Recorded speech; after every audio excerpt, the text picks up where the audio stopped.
Simon Septa here. I had a recent incident that made me feel like I need to reiterate one of the things I've talked about earlier. I'm not going to say who it is or give any details on how you can find this individual because the best for them is to have everyone leave them alone right now. That is not family. But a relative of mine was having issues with anger and beating himself up over things and feeling like he's keeps getting into his own head after an incident involving cheating on a spouse. His spouse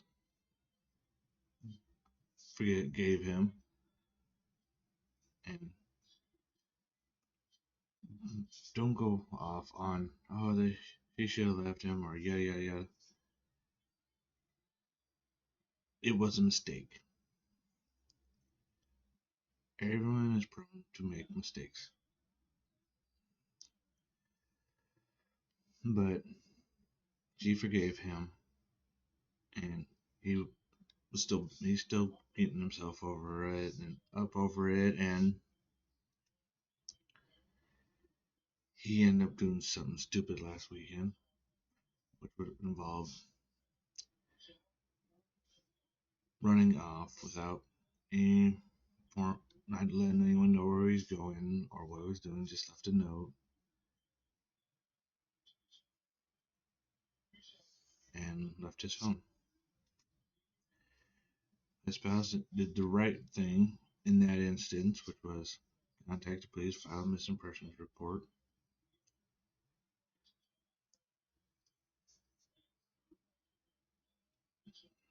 and he was eventually found drunk but alive.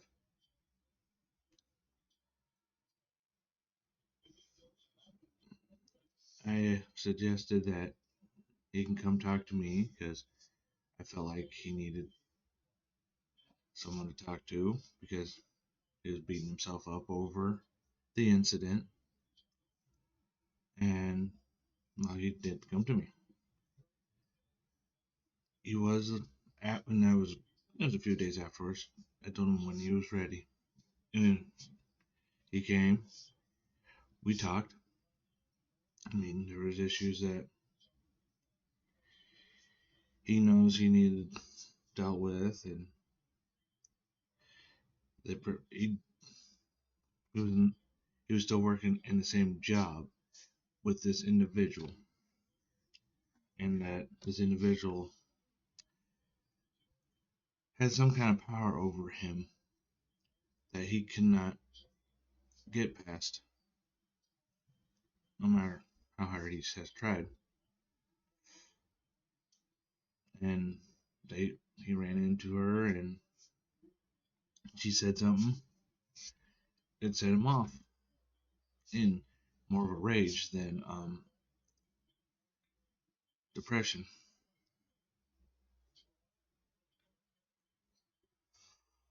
And a lot of those things that have been going on lately with him has been causing a strain on his family.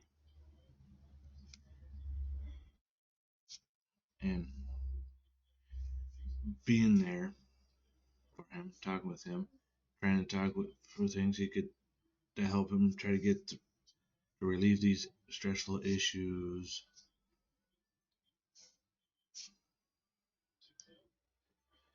and take care of things has helped him a little bit so far. It's just there's more things that need to be done to help the situation along, and being there for him is one of the things that have started to help the process. And that's something he admitted to me. It's like he started slowly going downhill after losing contact with me, even though he was a relative. So I think sometimes losing contact with your relatives can be an issue. Um, but being able to talk to him and being able to be there for him has helped. And then that's the thing is, you've got to be there for family, no matter what they're going through. I mean, unless they're really that individual is hurting the family for no reason, like trying to take money from people, stealing from family. That's a different story.